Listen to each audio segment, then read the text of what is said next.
नमस्कार, आप देख रहे हैं न्यूज वन इंडिया में हूं आपके साथ पूजा यादव। उत्तर प्रदेश में 10,000 के पार इस वक्त कोरोना का आंकड़ा हो चुका है। कोरोना मरीजों की संख्या बढ़कर हो चुकी है 10,103। यूपी में कोरोना के एक्टिव मरीज हैं 3,927। अब तक 5,908 कोरोना मरीज ठीक हो चुके हैं। यूपी में कोरोना से अब तक 268 लोगों की मौत हो चुकी है।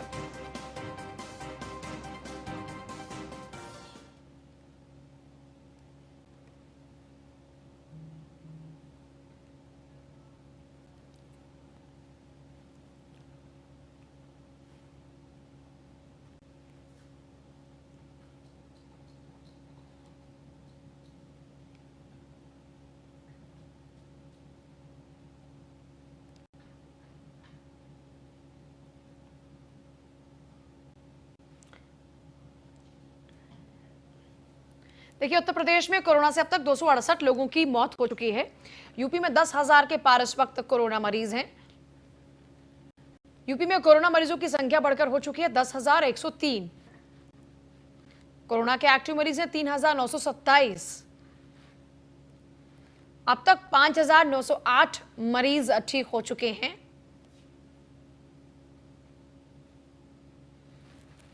268 लोगों की मौत हो चुकी है और अब आंकड़ा 10,000 के पार हो चुका है उत्तर प्रदेश में।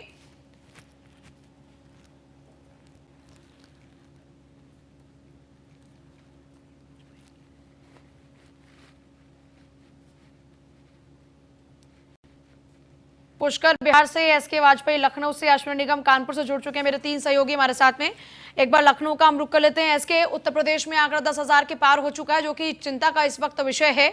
अभी फिलहाल 8 तारीख के लिए तैयारियां भी लगातार की जा रही हैं। दफ्तरों की बात हो, धार्मिक स्थलों की बात हो, या फिर बात हो शॉपिंग मॉल्स की।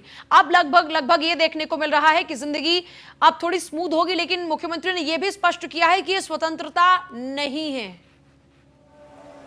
बिल्कुल निश्चित तौर पर जिस तरीके से सीएम योगी आदित्यनाथ हर 24 घंटे बैठक करते हैं, आज भी उन्होंने बैठक की थी और ये चीजें बताई हैं, क्योंकि जिस तरीके से उत्तर प्रदेश में कोरोना का आंकड़ा बढ़ रहा है, कहीं ना कहीं वो चिंता की बात जरूर है। जहां 1 तारीख से पहले ही अनलॉक 1 में बहुत सारी रियायतें दे दी गई थी, कुछ चीजें बची थी जिनको अब 8 तारीख से शुरू करने जा रहे हैं। उसके लिए एडवाइजरी भी राजधानी लखनऊ के लिए जारी हो गई है। अलग अलग जिलों के जिलाधिकारी, जिला प्रशासन अपनी तरफ से अपने जिले के लिए एडवाइजरी जारी करेंगे। जहां जैसी स्थिति होगी वहां से उस हिसाब से वहां पे निर्णय लिए जाएंगे। सीएम योगी आदित्यनाथ आज शाम को वीडियो कॉन्फ्रेंसिंग भी करेंगे, जिसमें वो अपने अधिकारियों के साथ जो 8 तारीख की रणनीति होगी कि किस तरीके से चीजों को खोला जाए, कैसे चीजों को आगे बढ़ाया जाए, इस विषय पर बात करेंगे। लेकिन निश्चित तौर पर कल का अगर हम आंकड़ा देखें तो 502 था नए मरीजों का, जो अब तक के उत्तर प्रदेश के आंकड़े में सबसे बड़ा है। पूरे प्रदेश भर का आंकड़ा 10,000 पार कर चुका है, 10,100 के ऊपर आंकड़ा चल रहा है। हालांकि बड़े पैमाने पर अगर हम देखें तो करीब 6,000 मरीज ऐसे हैं जो डिस्चार्ज भी हुए हैं। लेकिन कहीं ना कहीं जिस तरीके से अब जो मरीज बढ़ रहे हैं वो जरूर चिंता की बात है, क्योंकि लगातार सारी चीजें खुली हुई हैं।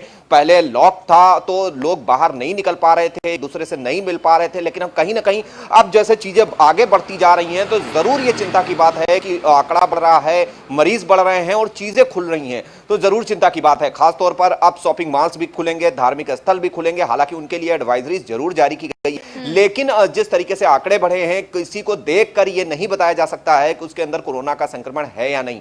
जब वो इन जगहों पर जाएगा तो निश्चित तौर पर चिंता की बात जरूर होगी। अब देखना यह है कि किस तरीके से चीजें नॉर्मलाइज होती हैं, क्योंकि चिंता की बात इसलिए भी है क्योंकि आंकड़े बहुत तेजी के साथ बढ़ रहे हैं। इतने आंकड़े जब हम lockdown 1st, 2nd, 3rd, 4th जो हमने देखे हैं उसमें आंकड़े इस तरीके से नहीं बढ़ रहे थे। उत्तर प्रदेश बड़ा राज्य होने के बावजूद देश के दूसरे राज्यों से कोरोना संक्रमण के मामले में बहुत पीछे था। तो ऐसी स्थिति में अब उन्हीं कहीं ना कहीं उन राज्यों के आगे बढ़ रहा है उत्तर प्रदेश। लगातार आंकड़े बाहर जो आ रहे हैं वो चिंता जरूर पैदा कर रहे हैं, क्योंकि जिस तरीके से चीजें खुली हैं, लोग बाहर निकल रहे हैं, गाड़ियां चल रही हैं, ट्रैफिक हो रहा है, दुकानों पे भीड़ लग रही है, और जो बची कुची कसर है वो 8 तारीख से पूरी होगी, जब सारी चीजें खुलेंगी, जहां लोगों के लिए सुविधा जरूर होगी।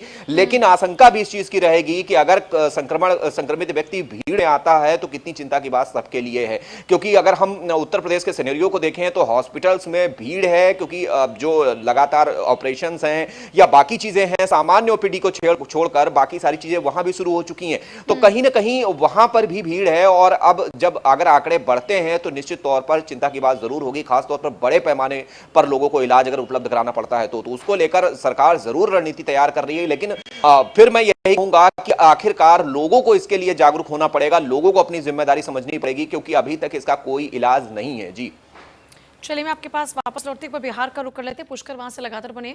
पुष्कर, बिहार की स्थिति क्या है? क्योंकि बिहार में जो प्रवासी श्रमिक थे वो तेजी से पहुंचे हैं और बहुत से ऐसे रहे जो पैदल पैदल भी पहुंचे हैं।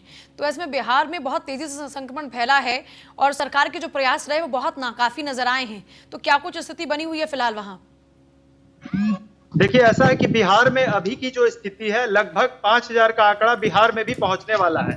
कोरोना पॉजिटिव मरीजों की संख्या लगभग 4,775 है और आज जो पॉजिटिव मरीज मिले हैं वो लगभग 147 मरीज मिले हैं। तो बिहार में भी आंकड़ा काफी तेजी से बढ़ रहा है। यहाँ प्रॉब्लम ये है, जो सबसे बड़ी बात सामने आ रही है कि प्रवासी मजदूरों वाली बात।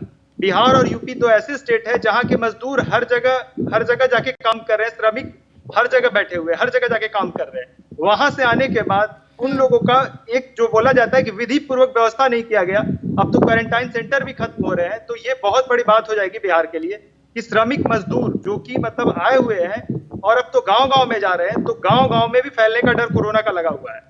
बिहार के जो मजदूर हैं वो देश के सभी हिस्सों से आए हैं और लगभग 30 लाख के करीब में बिहार में मजदूर आ चुके हैं। अभी देखिए बिहार में क्या होता है, लेकिन स्थिति जो है बिहार में अभी तक कह सकते हैं कि कोरोना गांव में भी फैल सकता है। गांव गांव में कोरोना जा रहा है। ठीक है, मैं मृतक आपके की पास संख्या लगभग बिहार में 29 मरीजों की मृत्यु हुई है। तो मृत्यु का जो दर है वो तो बिहार में थोड़ा कम है और लगभग 2233 मरीज यहाँ पर ठीक हुए अभी तक, जो आंकड़े हमारे पास आ रहे हैं। ठीक है, एक बार अश्विनी का रुख कर लेती क्योंकि कानपुर में बहुत तेजी के साथ आंकड़ों में इजाफा हुआ है। अश्विनी, कानपुर में क्या स्थिति इस वक्त बनी हुई है? एहतियातन क्या कुछ कदम अब तक उठाए जा रहे हैं? एहतियातन को लेकर के तो जिला अधिकारी ने जहाँ पे जो लगभग अनलॉक हुआ है उसको लेकर जहाँ पे हॉस्पिटल बना हुआ है जो है सख्ती जरूर बढ़ती जा रही है, लेकिन लगातार आंकड़े बढ़ते जा रहे हैं, जिसको लेकर के आज भी 5 नए मरीज हैं। अब तक का जो है कानपुर के अंदर 500 मरीज हो चुके हैं, जिसमें 310 मरीज जो है डिस्चार्ज हुए हैं, 175 अभी तक एक्टिव हैं। आज एक की मौत भी हुई है। इसमें आंकड़ों में देखा जाए तो 15 लोगों की अब तक मौत हो चुकी है। सबसे बड़ी बात देखने वाली है कि जब यहाँ पे कानपुर के जब पूरे भारत में जो है लॉकडाउन फर्स्ट लगाया गया था, तब कानपुर जो है में एक भी मरीज संक्रमण नहीं पाया गया था। लेकिन सेकंड और थर्ड जो फेस आया था उस दौरान 300 का आंकड़ा पार कर गया था। लेकिन जब चौथा आया था उसी समय लोग जो है केस जो सही होना मरीज सही होना शुरू हुए थे। काफी तादाद में जो है यहाँ पर सही हुए थे मरीज। लेकिन जब अनलॉक फर्स्ट चालू हुआ उसमें लगातार डेली इजाफा होता जा रहा है, लगातार बढ़ते जा रहे हैं। जहाँ पूरी एकदम ना के बराबर पहुंच चुका था कानपुर में, वहीं अब 500 आंकड़ा पहुंच चुका है। अच्छा, अभी क्योंकि मंदिर खुलने वाले हैं, धार्मिक स्थल सभी खुलने वाले हैं और शॉपिंग मॉल्स भी खुलने वाले हैं, दफ्तर भी खुलने वाले हैं, इसको लेकर अभी तक क्या कुछ तैयारियां हैं कानपुर में? देखिए, जिला अधिकारी की तरफ से आज जो है सारे लोगों को अधिकारियों को बुला करके मीटिंग करी गई है, क्योंकि 8 तारीख से धार्मिक स्थल मॉल और जो है जो चीजें हैं खुलने जा रही हैं। उसको लेकर के ये कहा गया है कि जो अधिकारी हैं वो ध्यान देंगे, लोग जो पहुंचेंगे उनका सोशल डिस्टेंसिंग की बात करी जा रही है। इसके साथ ही साथ मास्क लगाना जरूरी है और वहाँ पे जो भी मॉल खुला जाएगा वहाँ पे एक प्रवेश द्वार बनाया जाएगा और निकासी द्वार अलग होगा। इसको भी लेकर के ध्यान दिया जा रहा है। इसी तरीके से मंदिर में भी कहा जा रहा है कि जिस गेट से प्रवेश किया जाएगा उस गेट से उसको निकासी नहीं करी जाएगी। निकासी के लिए दूसरा द्वार तैयार किया जा रहा है, जिससे वहाँ से लोग निकल पाएंगे। ठीक है अश्विनी और पुष्कर, आप दोनों का शुक्रिया। गाजियाबाद में भी कोरोना का ग्राफ लगातार बढ़ रहा है। गाजियाबाद में कोरोना के 5 नए मामले सामने आए हैं। गाजियाबाद में कोरोना मरीजों की संख्या बढ़कर हो चुकी है 403। गाजियाबाद में कोरोना के एक्टिव केस 123 हैं और अब तक 271 मरीज ठीक हो चुके हैं। गाजियाबाद में कोरोना से अब तक 9 लोगों की मौत हो चुकी है।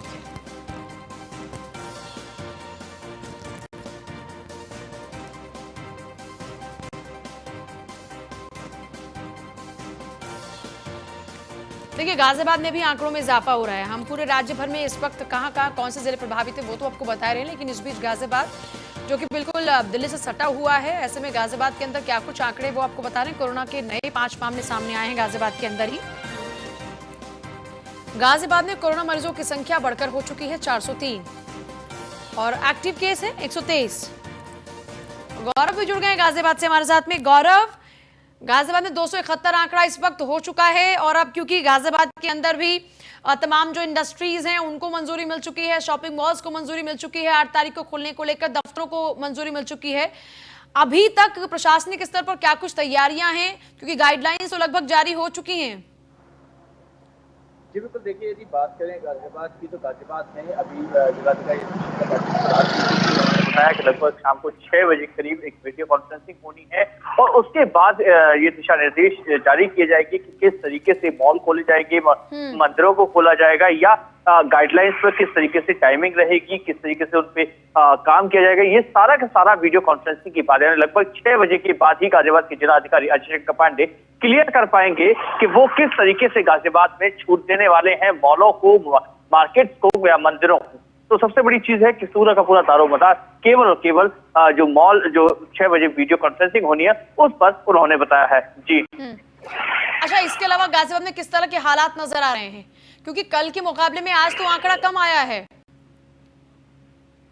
जी बिल्कुल, देखिए यदि बात करें गाजियाबाद की तो गाजियाबाद में लगातार आंकड़े बढ़ रहे हैं और लगातार 20 से 25 रिपोर्ट पॉजिटिव आ रही है। अभी तक जो आंकड़े सामने आए हैं वो 5 पॉजिटिव केस है, जिसमें एक पार्षद है, उनका बेटा है, तो एक मैक्स हॉस्पिटल का सीनियर सर्जन है वो पॉजिटिव है, 3 अन्य पॉजिटिव केस है। वहीं जो आंकड़ा है वो 400 पार हुआ है। पिछले 5 से 7 दिन की यदि बात करें तो लगातार आंकड़े बहुत तेजी से बढ़े हैं, जिसको लेकर कल बीते दिन भी गाजियाबाद में जो कमिश्नर अनिता मेश्राम है उन्होंने मीटिंग ली थी और डेथ रेशियो को या बढ़ते हुए आंकड़ों को रोकने के लिए भी बात कही थी, जिस पर अमल किया गया है। लेकिन आज अभी तक जो आंकड़े आए हैं वो 5 है, लेकिन आने शाम तक ये आंकड़े बढ़ने की भी वो गुंजाइश की जा रही है। वहीं दूसरी तरफ ये बात करें, गाजियाबाद में जिस तरीके से छूट मिली है, लोग सड़कों पर उतरे हैं, उसको देखकर जिला प्रशासन किस तरीके से परेशान है, क्योंकि जिस तरीके से भीड़ बढ़ी है उसी तरीके से आंकड़ों में भी काफी लंबा चौड़ा उछाल आया है। यदि टोटल बात करें तो 403 केस आज पॉजिटिव हो चुके हैं। तो कहीं ना कहीं ऐसे आंकड़े बढ़ते रहे तो गाजियाबाद के लिए कहीं संकट की घड़ी खड़ी ना हो जाए, इस सबको लेते हुए भी गाजियाबाद के जिलाधिकारी अजय शंकर पांडे क्या हाल है सीमाओं पर, क्योंकि कोर्ट की गाइडलाइंस हैं कि अब तीनों राज्यों को मिलकर एक जो कॉमन पास है वो तैयार करना होगा, उसको लेकर अभी तक क्या कुछ चर्चाएं चल रही हैं? जी बिल्कुल, देखिए अभी बॉर्डर पूरी तरीके से सील ही है, जिसकी तरह स्थिति है, लेकिन आजम खान ने कहीं ना कहीं मीटिंग शुरू हो चुकी है, क्योंकि कोर्ट की गाइडलाइन के बाद हर राज्य को अपने अपने दायित्वों को समझना है और कहीं ना कहीं पूरी तरीके से इस कोरोना पे पकड़ के साथ साथ अपने काम भी करने हैं। तो कहीं ना कहीं मीटिंग चल रही है और मीटिंग के बाद ही दिशा निर्देश क्लियर होंगे, क्योंकि गाजियाबाद में सारे कदम जिलाधिकारी या जिला प्रशासन की तरफ से फूक फूक कर रखे जाते हैं, जिससे कि कोई बड़ा नुकसान ना हो सके। बीते दिन भी देखा गया था कि जहां पूरे देश में लॉकडाउन खोल दिया गया था, वहीं गाजियाबाद में केवल और निर्णय रोक लिया गया था, होल्ड कर लिया गया था, चाहे वो शराब के ठेकों को खोलने को लेकर हो या मार्केट को खोलने को लेकर हो, वो सारा का सारा निर्णय थोड़ा सा रोक कर लेते हैं, ये देखकर कि बाकी स्थिति कैसी रही, किस तरीके का रिजल्ट रहा, और उसके बाद निर्णय लिया जाता है, भूमिका बनाई जाती है। वो भूमिका आज फिर बनाई जाएगी, क्योंकि लगभग सारी की सारी गाइडलाइंस आ चुकी हैं, लेकिन फिर भी वीडियो कॉन्फ्रेंसिंग के बाद पूरी की पूरी सुनिश्चित किया जाएगा कि किस तरीके की जो रूपरेखा तैयार की गई है या किस तरीके से मार्केट, मॉल्स या मंदिर मस्जिदों को खोला जाना है। जी मैं आपके पास गौरव वापस लौटती हूँ। एसके का एक रुख हम रुक करेंगे। एसके, जो अभी तस्वीर सामने आ रही है उसके मुताबिक एक बात बहुत ही चिंता का विषय है कि आने वाले दिनों में क्या होगा, क्योंकि अगर बाकी मुल्कों के मुकाबले हम देखते हैं तो हमारे यहाँ पर आंकड़ों में इजाफा अब हो रहा है जब हम अनलॉक 1 की तरफ आगे बढ़ रहे हैं। क्या इसको लेकर कुछ आगे सख्ताई भी हो सकती है? बिल्कुल, निश्चित तौर पर कोशिश जरूर की जा रही है इस चेन को तोड़ने की, लेकिन सरकार जहां अपनी तरफ से कोशिशें कर रही थी, कुछ चीजें की भी गई हैं, लेकिन कुछ चीजें नहीं हो पाई हैं। जहां पहले निर्देश दिए गए थे कि सभी जिला मुख्यालयों पर 15 से 25 हजार क्षमता के क्वारंटीन सेंटर्स बनाए जाएं, उसके तैयारियां हुई और रिपोर्ट भी आई कि बना दिए गए। लेकिन जब प्रवासी बड़े पैमाने पर वापस उत्तर प्रदेश लौटे तो कहीं ना कहीं बड़े पैमाने पर प्रवासियों को उनके घर सीधे भेज दिया गया, वहां पर उनको होम क्वारंटाइन कराया गया। उनकी थर्मल स्कैनिंग जरूर की गई, लेकिन थर्मल स्कैनिंग कभी भी इस चीज का साइन नहीं हो सकती है कि वो व्यक्ति संक्रमित है या नहीं है, क्योंकि वो दैट टाइम की रिपोर्ट बताता है जिस समय उसकी थर्मल स्कैनिंग की जा रही होती है। अगर उसको बुखार नहीं है तो ऐसी स्थिति में चूंकि सिम्टम्स इसके 7 से 14 दिन तक आते हैं, तो ये दैट टाइम बता पाना मुश्किल होता है कि वो संक्रमित है या नहीं है। स्क्रीनिंग करने के बाद उनको घर भेज दिया गया। अब जो केसेस निकलकर सामने आ रहे हैं प्रवासियों के तो हैं ही, साथ में उनके परिवार के लोगों के भी हैं, तो ये जरूर चिंता की बात है। तो कहीं ना कहीं उनको होम क्वारंटाइन में भेजना मेरे हिसाब से सही निर्णय नहीं था। और जिस तरीके से आंकड़े बढ़ रहे हैं तो अब लोगों को ये इसकी चेन तोड़ने का सिर्फ एक ही तरीका है कि अगर लोग सोशल डिस्टेंसिंग का पालन करते हैं, बाकी एडवाइजरीज का पालन करते हैं, मास्क और ग्लव्स का प्रयोग करते हैं, सैनिटाइजर का प्रयोग करते हैं और कोई भी ऐसा काम नहीं करते हैं जिससे कहीं ना कहीं ये संक्रमण दूसरे में फैल सके, बस इसके अलावा कोई दूसरा तरीका फिलहाल नहीं दिखा है, क्योंकि अभी तक इसकी कोई वैक्सीन या दवाई नहीं है और दूसरा कोई तरीका भी नहीं है। बड़े पैमाने पर लोग उत्तर प्रदेश के लगभग सभी जिलों में संक्रमित हैं, कोई ऐसा जिला नहीं है 75 डिस्ट्रिक्ट्स में जहां पे इसका संक्रमण ना हो। और लगातार अगर हम देखें तो उत्तर प्रदेश की अगर स्थिति देखें या देश की स्थिति देखें तो जिस तरीके से देश स्तर पर आंकड़े बढ़े हैं, कहीं ना कहीं वो चिंता की बात जरूर है। भारत टॉप 10 से बहुत दूर था, लेकिन वो टॉप 10 में है। ऐसी स्थिति में कुछ ही देश ऐसे हैं जो भारत से ज्यादा। अनलॉक 1 के बाद में सरकार ने तैयारी कर ली है कि अब जो सिचुएशन है उसके साथ हमें कैसे जीना है और बचाव भी हमें खुद करना है और उसके लिए तमाम गाइडलाइंस को फॉलो करना होगा, साथ ही साथ हमें खुद की जिम्मेदारी खुद भी संभालनी होगी। फहीम का एक बार रुख कर लेते हैं, उत्तराखंड से फहीम जुड़ गए हमारे साथ में, रेजिडेंट एडिटर। फहीम, उत्तराखंड के इस वक्त क्या कुछ हालात है, क्योंकि तेजी से हम देख रहे हैं उत्तराखंड के अंदर भी आंकड़ों में इजाफा हो रहा है और अब क्योंकि लगभग दिन ढलने को है, इन दिन ढलने के साथ साथ हम देख रहे हैं कि जो आवाजाही है वो भी ठीक ठाक है सड़कों पर उत्तराखंड में भी।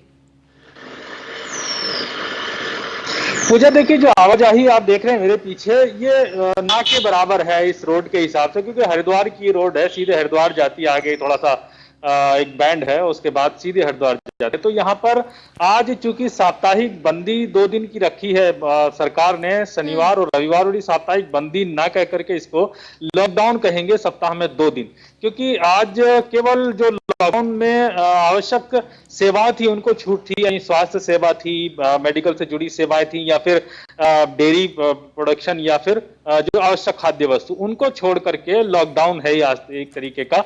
और इसमें सुबह से इसी तरीके का ट्रैफिक है, इसमें कोई ज्यादा ट्रैफिक नहीं था। ये सेवा सिर्फ वो दौड़ रही है जिन पर आवश्यक सर्विस से जुड़ी हुई जो पास बने हुए हैं लॉकडाउन के, वो लगे हैं, इसके अलावा कोई गाड़ी नहीं दौड़ रही है। तो लिहाजा एक तरीके से कह सकते हैं कि इस बात का संकेत है, ये इस बात को प्रदर्शित करता है ये पूजा की उत्तराखंड की स्थिति काफी चिंताजनक बनी हुई है, और देहरादून की खासतौर पर, क्योंकि देहरादून जैसा कि लगातार न्यूज़ इंडिया दर्शकों को बता रहा है कि नंबर 1 पोजीशन पर है कोरोना पॉजिटिव केसेस आने में, और यही वजह है कि इसको काफी गंभीरता से सरकार ने लिया और 2 दिन का पूरी तरीके से लॉकडाउन यहाँ पर रखा जाएगा सप्ताह में, शनिवार और रविवार। उसके आज पहला दिन था और इस 2 दिन में न केवल लॉकडाउन रखा जाएगा बल्कि पूरे शहर में सरकारी भवनों को, जो सार्वजनिक भवन है वहां पर, सार्वजनिक स्थानों पर, बाजारों में सैनिटाइजेशन का काम होगा, और इसके लिए बड़े पैमाने पर फायर ब्रिगेड की बड़ी गाड़ियां लगी हैं और नगर निगम की सभी गाड़ियां लगी हैं, और बाकायदा नगर आयुक्त और डीएम दोनों के नेतृत्व में ये काम इनका 2 दिन चलेगा। तो एक तरीके से इसको समझ सकते हैं कि जो स्थिति है। और दूसरा, अगर हम स्टेट की बात करें गुजा, तो उसमें तकरीबन 25,000 लोग क्वारंटाइन है, और क्वारंटाइन में जो सरकार की व्यवस्थाएं थी वो काफी साबित हो रही हैं, पर्याप्त साबित हो रही है एक तरीके से कहें, और अब इनको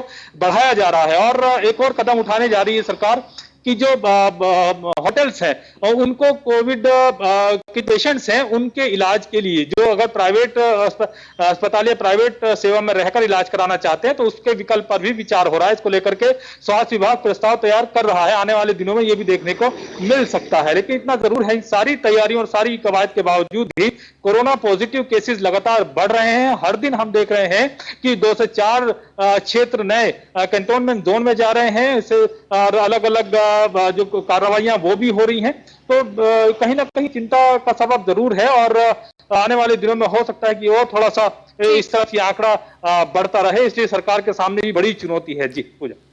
चलिए फहीम, आपके पास हम रुक करेंगे। फिलहाल केके जुड़ गए हमारे साथ में, ब्यूरो चीफ मेरठ से। केके, मेरठ की अगर तस्वीर की बात करें तो मेरठ में फिलहाल क्या कुछ हालात हैं, क्या कुछ तैयारियां चल रही हैं 8 तारीख को लेकर, और अभी कितना माहौल बदला हुआ नजर आता है? पूजा, आज जो मेरठ प्रशासन ने स्टेप उठाया है वो 8 तारीख से पहले ही स्टेप उठा दिया है। उन्होंने पूरे के पूरे क्षेत्र को बफर जोन और कैंटोनमेंट जोन में बांट दिया है। बफर जोन और कैंटोनमेंट जोन में जो 65 एरिया हैं, उन 65 एरिया को छोड़कर बाकी के सारे एरियाओं को खोल दिया है। ये 65 के 65 एरिया मेरठ के इंटीरियर में है, मेरठ के प्रमुख बाजार है, और मेरठ के आसपास का जितना भी एरिया है वो खोलकर एक एक्सपेरिमेंट किया है, सुबह 9 बजे से लेकर रात के 9 बजे तक। लेकिन इस कैंटोनमेंट और बफर जोन को छोड़कर जो एरिया खोला है उसमें लोगों की आवाजाही भी बढ़ी है, सुरक्षा भी के जो मद्देनजर पुलिस ने कदम उठाए उनकी भी टेस्टिंग है और ये एक प्रयोग के रूप में देखा जा रहा है। जी, मेरठ में हर दिन कोई ना कोई नया एक्सपेरिमेंट हम देख रहे हैं मेरठ प्रशासन की ओर से, और अभी तक कई ऐसे एक्सपेरिमेंट किए गए हैं, चाहे वहां पर एक बार फिर से कर्फ्यू की बात हो, लोगों को घर में रहने की अपील की गई हो, अनऑफिशियली कर्फ्यू वहां पर लगाया गया और लोगों से कहा गया कि आप लोग अपने घरों में रहें। फिलहाल अभी कौन से नए एक्सपेरिमेंट की तैयारी है प्रशासन की वहां? कोरोना की चेन को तोड़ने के लिए आज मुख्यमंत्री निर्देश दिए हैं कि अधिकारी ये सुनिश्चित कर कि कोरोना की चेन को तोड़ा जाए, और उसके लिए अभी तक प्रशासन कितना तैयार है? प्रशासन ने अपनी पूरी तैयारी कर ली है ऑन द पेपर्स, कंटोनमेंट और बफर जोन के साथ साथ, लेकिन जिस तरीके से स्वास्थ्य विभाग और दूसरा विभाग है वो कहीं ना कहीं इन तैयारियों में पलीता लगाता है। मैं आपको बताऊं, 4 जून को यहाँ पर कोरोना से संक्रमित 17 साल की चांदनी की डेथ हो गई थी। उस 4 जून के बाद आज 6 जून 12 बजे 12:30 बजे उनकी अंत्येष्टि की गई है, जो सबसे बड़ी बात है ये तैयारियों को दिखाने के लिए। वहीं कल भी 3 लोग मिले हैं कोरोना के, और कोरोना मरीजों की संख्या लगातार बढ़ती जा रही है और कहीं पर भी अभी लॉकडाउन का इन एरिया में नजर नहीं आ रहा है असर। 30 से ज्यादा हॉट स्पॉट एरिया हैं। इन हॉट स्पॉट एरियो के साथ किस तरीके से रिलैक्सेशन देने के मूड में है प्रशासन, ये सबसे बड़ा चर्चा का विषय है। लेकिन यहाँ पर कैंटोनमेंट बोर्ड बनाने के बाद भी, कंटोनमेंट जोन बनाने के बाद भी, बफर जोन बनाने के बाद भी, तरह तरीके के स्टेप उठाने के बाद भी ये चैन टूटती हुई नजर नहीं आ रही है। पूजा, ठीक है, बहुत शुक्रिया आप सभी का इस पूरी जानकारी के लिए। देखिए, वाकई कोरोना की चैन टूटती नजर नहीं आ रही है। जब आंकड़ों में कटौती होनी चाहिए तो उस वक्त में आंकड़ों में इजाफा लगातार हर दिन हो रहा है। आगे बढ़ेंगे, खबर नोएडा से है, जहां पुलिस और बदमाशों के बीच मुठभेड़ हुई और मुठभेड़ में 50,000 का इनामी बदमाश घायल हुआ है। मुठभेड़ में गोली लगने से घायल हुआ इनामी बदमाश का साथी फरार, तलाश जारी। घायल बदमाश को अस्पताल में कराया गया भर्ती। बदमाश के कब्जे से बाइक, अवैध हथियार बरामद। थाना 24 क्षेत्र में हुई मुठभेड़।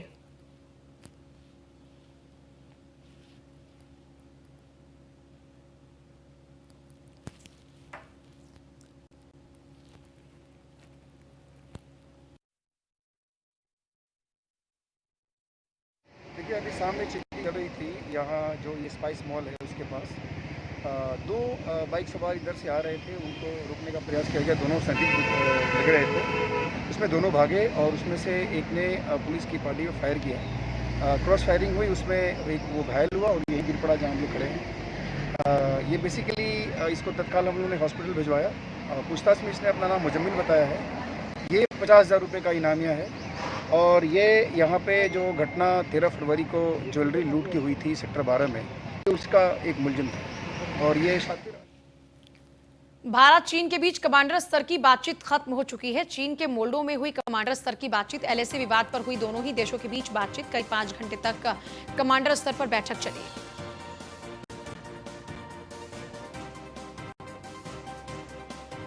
एलएसी विवाद पर दोनों ही देशों के बीच बातचीत हुई है।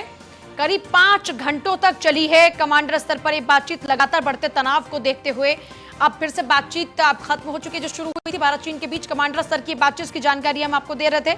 भारत चीन के बीच कमांडर स्तर की बैठक खत्म हो चुकी है। 5.5 घंटों तक लगभग ये बैठक चली है बताया जा रहा है।